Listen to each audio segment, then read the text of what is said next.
Hello and welcome back to JEE Nerds. तो जिससे पहले हम वीडियो पे जंप करें, मैं तुम लोगों को इंट्रोड्यूस कराना चाहता हूँ कॉम्पिटिटिव वर्ल्ड एजुकेशन प्रोग्राम के जेईई सपोर्ट गुरु से। ये लोग क्या करा है, इन्होंने जेईई सपोर्ट गुरु तुम लोगों के लिए लेकर आ गए हैं। चाहे तुम 2025 एस्पायरेंट हो या 2026 एस्पायरेंट हो, दोनों ही बच्चे इसमें एनरोल कर सकते हैं। अब मैं तुम्हें इसलिए बता रहा हूँ क्योंकि एक बहुत प्यारी चीज इन लोगों ने तुम्हारे लिए दे दी है, वो है 3:1 का स्टूडेंट टू टीचर रेशियो। मतलब हर टीचर पे सिर्फ और सिर्फ 3 बच्चे होंगे जिनको वो केटर कर रहे होंगे। इससे क्या है, जो बहुत बहुत बेहतरीन चीज है, पर्सनलाइजेशन वाली, वो सब बच्चों को मिल जाती है। जो तुम्हारे नॉर्मल कोचिंग और एडटेक इंस्टीट्यूट जहां एक एक बंदे पे 150 बच्चा है या 200 बच्चा है, वहां तुम्हें नहीं मिल पाती है। इसके साथ साथ हाउ इट वर्क्स, तुम्हारे पास कोई भी क्वेश्चन है, कोई भी दिक्कत आ रही है, चाहे एकेडमिक हो चाहे नॉन एकेडमिक हो, दोनों टाइप की दिक्कत तुम लेके अपनी फैकल्टी के पास, जो टीचर है तुम्हारे, उनके पास जा सकते हो। इनके पास एक्सपर्ट फैकल्टीज हैं जो फिजिक्स केमिस्ट्री मैथ्स तीनों को ही केटर कर रही होती हैं। तुम्हारे डाउट्स को हाल के हाल ये लोग रिजॉल्व कर सकते हैं। टारगेटेड असिस्टेंस है, टारगेटेड सपोर्ट है। बच्चे की एक एक चीज, उसकी वीकनेस चाहे उसकी स्ट्रेंथ को आइडेंटिफाई करते हैं। कुछ दिन पहले इनके एक मेंटोर से मेरी बात हो रही थी, एक टीचर से मेरी बात हो रही थी। उन्होंने मुझे बताया कि ये लोग एक पर्सनलाइज सिलेबस क्रिएट कर देते हैं तुम्हारे लिए। तुम्हारी सारी वीकनेसेस एनालाइज करी, तुम्हारी सारी स्ट्रेंथ्स एनालाइज करी, तुम्हारे पेपर में कितना टाइम है, तुम कहां पे हो, कितना बैकलॉग है, सब चीजें एनालाइज करके, क्योंकि इनके पास बच्चे ही इतने कम है तो पर्सनलाइज तुम पे एक एक ध्यान देके सब चीजें एनालाइज करने के बाद ये तुम्हारा एक पर्सनलाइज सिलेबस बना देते हैं। तुम्हारे लिए एक पूरा प्लानर दे देते हैं कि इस टाइम तक तुम्हें ये करना है, फिर ये करोगे, फिर वहां करोगे। तो सबसे एफिशिएंट जो चीज तुम्हारे लिए रहेगी at that point of time, वो तुम्हें दे दी जाएगी। और इसका प्राइस है एट दिस पॉइंट 6,000 रुपए ये लोग चार्ज कर रहे हैं। लेकिन अगर तुम लोग कोड डालते हो जेईई नर्ड्स, तुम्हारा फेवरेट चैनल, तो तुम्हें सिर्फ 4,000 रुपीज में इस बैच के लिए तुम एनरोल कर सकते हो। ऑनलाइन की मैं बात कर रहा हूं। अगर कुछ बच्चे ऑफलाइन एनरोल करना चाहते हो तो दिल्ली में नॉर्थ कैंपस के पास, दिल्ली यूनिवर्सिटी के नॉर्थ कैंपस के पास इनकी एक ब्रांच है। ऑफलाइन के चार्जेस 9,000 रुपीज है अगर तुम वहां एनरोल करना चाहते हो। जो भी है, दोनों को कंसिडर कर लो। फॉर्म का लिंक हमने डिस्क्रिप्शन में डाल दिया है। अगर तुम अपनी जेई प्रिपरेशन को ट्रैक पर लाना चाहते हो, ट्यून में लाना चाहते हो और एक पर्सनलाइज टच के साथ जेई प्रिपरेशन में आगे बढ़ना चाहते हो, तो एक बार इनको जरूर चेकआउट कर लेना। Hello and welcome back to JEE Nerds. तो जैसा तुमने थंबनेल से देख ही लिया होगा, आज की वीडियो का जो मुद्दा है उस पर अपन बात करने वाले हैं फिजिक्स को कैसे सही किया जाए। और ये तुम्हारा आम फिजिक्स वाला वीडियो नहीं होगा जिसमें मैं टीचर बता दूं, रिसोर्स बता दूं, चैप्टर बता दूं इंपॉर्टेंट वाले, वो सब भी बता चुका हूं मैं। चैनल पर जाके चेकआउट कर सकते हो तुम। आज की वीडियो में अपन बात करने वाले हैं थोड़ा डीप डाइव करके कि फिजिक्स को एक्चुअली कैसे बढ़िया बनाया जाए, उसमें नंबर कैसे लाए जाए। At this point JEE mains में पी, सी और एम पूछी जाती है। और पिछले कुछ सालों का ट्रेंड देखते हुए ये समझ में आ रहा है कि फिजिक्स जो है जेई मेंस की खासकर इस समय सबसे ज्यादा आसान आ रही है, सबसे ज्यादा स्कोरेबल आ रही है। और ऐसे में it becomes criminal to not score marks in physics और to score the lowest marks in physics. तो फिजिक्स में तो छोड़ ही नहीं सकते।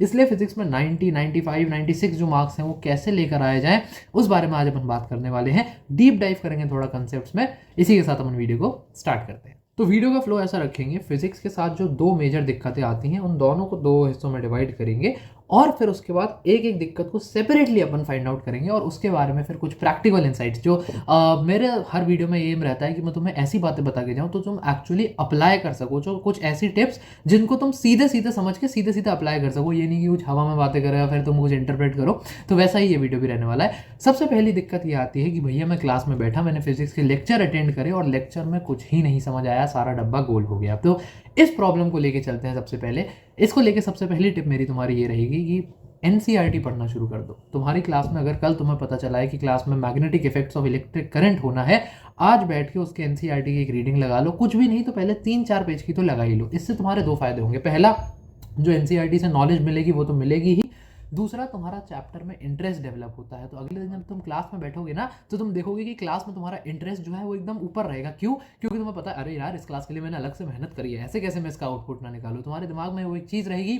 टीचर जब कुछ बोलेंगे तो तुम पलट पलट के जवाब दोगे, मतलब पलट के नहीं, तुम तत्परता से जवाब दोगे, तुम डाउट्स रेज करोगे, तुम उनसे सवाल पूछोगे, बातें करोगे, डिस्कशन इनिशिएट करोगे। तो ऐसे में तुम्हारे चैप्टर की जो अंडरस्टैंडिंग है वो काफ़ी ज़्यादा इंप्रूव होगी। ठीक है। इसके बाद दूसरी चीज़ जो मुझे फिजिक्स समझने में बहुत ज़्यादा हेल्प करी मेरे, अच्छा बाय द वे मैं इस वीडियो बनाने के लिए काफ़ी ज़्यादा क्वालिफाइड हूँ, इंटिमिडेट नहीं करूँगा, लेकिन मेरे फिजिक्स में 92 प्लस, 92 भी नहीं 92 प्लस मार्क्स, और ज़्यादा ही जो प्लस वाला गैप है वो काफ़ी ज़्यादा है जेई मेंस में। और मेरी 99.5 परसेंटाइल से ज़्यादा थी फिजिक्स में, फिजिक्स स्पेसिफिक। तो कैसे मैंने इसको हेल्प करा, इसने मुझे कैसे पहुँचा मैं इस तक। सिनारियोज बनाना शुरू कर दो अपने दिमाग में। सिनारियोज कैसे? चीज़ जैसे तुम्हें कोई केस वगैरह दिया या तुम्हें कुछ ग्राफ वगैरह मिला है या तुम्हें कुछ ऐसे क्वेश्चन है, मोशन का क्वेश्चन है, तुम्हें दिया है कि एक बॉल सीधी ऊपर फेंकी गई और ऊपर से जब वो नीचे आई तो इसका सारा का जो टाइम का ड्यूरेशन है उसकी इक्वेशन लिख दो, वेलोसिटी कहाँ मैक्सिमम कहाँ मिनिमम, ये सब सवाल में पूछा है। तुम इसको ट्वीक करो, तुम सोचो अगर इसको एंगल पे फेंका तो क्या होगा, अगर मैं इसको सीधा फेंक दूँ तो क्या होगा, क्या उसमें मैं फ्रिक्शन कंसिडर करूंगा या फ्रिक्शन कंसिडर नहीं करूंगा। ये तो बहुत छोटा एग्जाम्पल है। तुम्हें एक किसी का डिस्टेंस टाइम ग्राफ दिया है, तुमसे पूछ लिया कि इसमें इम्पल्स बताओ, तुम उससे इम्पल्स तो बता ही दो, सवाल वगैरह सॉल्व करो, लेकिन फिर आगे सोचो यार इसका वी टी ग्राफ कैसा बनेगा, इसका एक्सेलरेशन टाइम ग्राफ कैसा बनेगा, वी टी ग्राफ का एरिया निकालूंगा तो उसका सिग्निफिकेंस क्या होगा, ए टी ग्राफ का एरिया निकालूंगा तो उसका सिग्निफिकेंस क्या होगा। जितना ज़्यादा अपनी इमेजिनेशन को दौड़ा सकते हो, जितना ज़्यादा सिनेरियोज को ट्वीक करोगे, जितना ज़्यादा चीज़ें डिस्कस करोगे, अलग अलग चीज़ें सोचोगे, उतना ज़्यादा तुम्हें फिजिक्स की अंडरस्टैंडिंग मिलेगी। फिजिक्स जो है बहुत हद तक फील पे काम करती है। तुम्हें जब तक चीज़ें फील होंगी ना, जब अंदर से समझ आएगा, तो जो असली मज़ा है फिजिक्स का वो निकल के आता है। और फिजिक्स एक सब्जेक्ट से ज़्यादा फिर एक इमोशन बनता है, और ये एक्चुअली है, ये मैं हवा हवाई बात नहीं कर रहा हूँ। फिजिक्स पढ़ने का जो असली मज़ा है ना, वो जब खुद तुम दिमाग लगा रहे हो उसमें आता है। ठीक है। तीसरी चीज़, ग्राफ्स का इस्तेमाल करो। ग्राफ्स जैसे मैंने अभी तुम्हें ए टी वी टी ये सब का बताया, जितना ज़्यादा तुम फिजिक्स में ग्राफ्स पढ़ते हो ना, तुम देखते हो विजुअलाइजेशन पावर तुम्हारी उतनी ही ज़्यादा बेहतर बनती है। जहाँ पे भी ग्राफ का सवाल दिखे, नहीं दिख रहा है तो ग्राफ के सवाल इंटरनेट पे अवेलेबल है फिजिक्स के, जहाँ से भी ढूंढ सकते हो वहाँ से ढूंढो। जितना हो सके ग्राफ बेस्ड क्वेश्चंस को सॉल्व करने की कोशिश करो। कुछ जगहों पे तो ग्राफ खुद बना के देखो, जितना भी ग्राफ के साथ चीज़ों को समझ सकते हो उतना समझने की कोशिश करो, क्योंकि ग्राफ खुद एक विजुअल रिप्रेजेंटेशन है। उसके बाद तुम उसमें अपनी मेमोरी दौड़ाओगे, तुम चीज़ों को साथ में विजुअलाइज करोगे। इससे एक और पॉइंट निकल के आता है, जितना विजुअलाइज कर सकते हो उतना बढ़िया, जितना आंखें बंद करके सिनेरियो को हो तो इमेजिन कर सकते हो, उतना ज़्यादा तुम फायदे में रहोगे, उतनी ज़्यादा बेटर अंडरस्टैंडिंग तुम्हें फिजिक्स की मिलेगी। ठीक है। आखिरी बात, चौथी बात, मैंने अभी कहा थ्योरी पढ़ो एनसीईआरटी से, पहले ही पॉइंट में बोला, लेकिन अब चौथे पॉइंट में मैं उसको एक्सटेंड करूंगा कि सिर्फ थ्योरी पढ़ने से तुम कहीं नहीं पहुंचोगे। हमें ऐसा लगता है कि हमें फिजिक्स समझ आ रही है, हमें फिजिक्स का फील आ रहा है, हम थ्योरी पढ़ रहे हैं तो हमारा सारा काम हो गया है। ऐसा नहीं है। थ्योरी के बाद उसको रिवाइज करना और रिवीजन के बाद उसका एप्लीकेशन उतना ही इंपॉर्टेंट है जितना थ्योरी पढ़ना था इन द फर्स्ट प्लेस।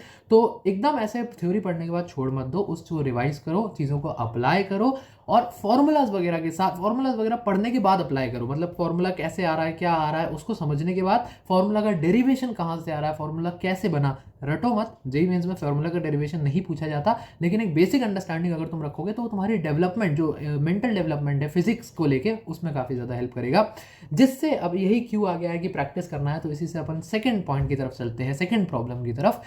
जो मेजर प्रॉब्लम नहीं थी कि भैया सवाल फिजिक्स में नहीं बनते, समझ आ जाता है, थ्योरी पढ़ लेता हूँ, थ्योरी समझता हूँ तो आ जाता है कंसेप्ट की हो क्या रहा है, फॉर्मूला भी थोड़ा बहुत समझ आता है कैसे क्या बनना है, लेकिन सवाल करने बैठता हूँ तो सवाल नहीं बनता है। तो क्या किया जाए? आपने कहा प्रैक्टिस करो, मेरे से हो ही नहीं रही। सबसे पहली चीज़, रिचर्ड फाइनमैन बहुत बड़े साइंटिस्ट हुए। रिचर्ड फाइनमैन कहते थे कि किसी को फिजिक्स समझाना ऐसे इंसान को जिसको मैथमेटिक्स नहीं आती है इज इक्विवेलेंट टू किसी ऐसे इंसान को संगीत समझाना जो सुन नहीं सकता। तो पहली बात तो इस बात को समझो कि फिजिक्स की क्वेश्चन सॉल्विंग में खासकर जो फाउंडेशन है वो लाया करती है तुम्हारी मैथमेटिक्स की अंडरस्टैंडिंग में। Differentiation, basic integration, vectors, algebra, ये सब कैसे काम करते हैं, इस पर जितनी अच्छी तुम्हारी पकड़ होगी फिजिक्स तुम्हें उतनी ही अच्छी समझ आएगी।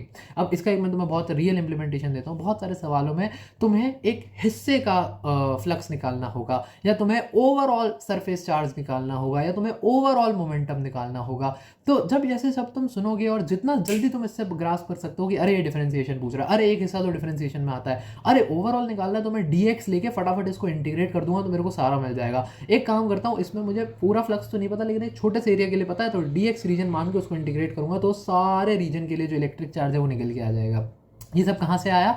तो मैं मैथमेटिकली तुम साउंड हो, तुम्हारी मैथमेटिक्स की अंडरस्टैंडिंग काफ़ी अच्छी है। सेम फॉर वेक्टर्स, वेक्टर्स का एडिशन, मल्टीप्लिकेशन का क्या मतलब है, कैसे मल्टीप्लिकेशन तुम्हारा फिजिक्स में काम आता है, वेक्टर मल्टीप्लिकेशन की बात कर रहा हूँ। ये सब चीज़ें जितना बढ़िया तुम्हें पता होंगी उतना बढ़िया है।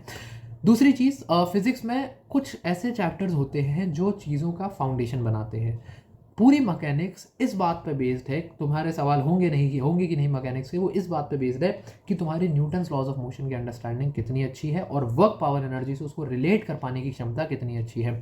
फोर्स, वर्क, पोटेंशियल एनर्जी और काइनेटिक एनर्जी ये आपस में कैसे इंटरप्ले करते हैं, किसको बढ़ाने से क्या घटेगा, किसके घटाने से क्या बढ़ेगा, एक दूसरे फैक्टर्स का इंटरप्ले अगर तुम समझोगे तो सवाल में इसको बहुत अच्छे तरीके से अप्लाई कर पाओगे। क्योंकि जेईई मेंस का सवाल बहुत ज़्यादा ये पूछता है, वर्क डन पे बात करता है, पोटेंशियल एनर्जी पे बात करता है, तुमने फोर्स लगाया उसका वर्क क्या हुआ, वर्क से पोटेंशियल एनर्जी में क्या अंतर आया, negative work, positive work, negative delta U, positive delta U, इस तरीके की चीज़ें जेईई मेंस बहुत पूछता है।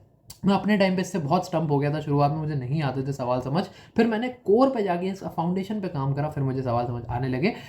जिससे आखिरी पॉइंट मैं इस वीडियो का भी और इस प्रॉब्लम का भी मैं तुमको बताऊंगा, फॉर्मूलाज आर वेरी इंपॉर्टेंट। मैंने अभी पूरी वीडियो में बात करी कि फिजिक्स की इन डेप्थ अंडरस्टैंडिंग कैसे लाई जाए, इन डेप्थ कैसे समझा जाए, दैट इज़ वेरी फाइन। लेकिन अगर कुछ भी नहीं होता है तो तुम्हारा saviour at the end of the day formulas ही हैं। बहुत मेजर फार्मूलाज में जेई मेंस से सीधा सीधा सवाल आते हैं, जेई मेंस में सीधा सीधा सवाल आते हैं तुम्हारे बहुत मेजर फार्मूलाज से।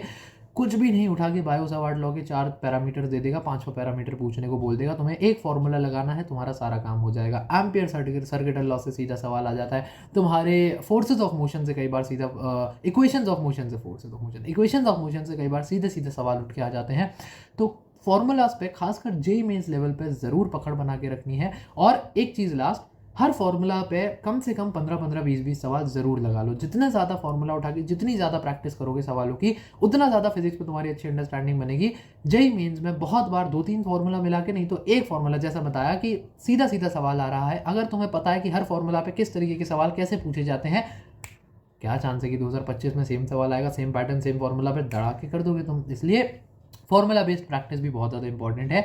आशा करता हूँ दोनों प्रॉब्लम्स को मैंने इक्वली डील करा है, कुछ एक्शनेबल इंसाइट्स तुम्हें दिए हैं। अगर तुम इनको वाकई लागू करते हो, कुछ तो है जो सिर्फ जेई 2026 वाले करेंगे, अब जैसे एनसीईआरटी वाला जो पॉइंट है या तुम्हारे दूसरे जो पॉइंट्स हैं वो तो अब जेई 2026 वाले इंप्लीमेंट करेंगे, बट 2025 वाले खासकर जो सवाल बनाने वाली जो प्रॉब्लम है उस पर खासा ध्यान देना। बाकी कोई दिक्कत वगैरह हो तो तुम ज़रूर कमेंट्स में ड्रॉप कर सकते हो। पढ़ाई करते रहो। All the very best. Good bye.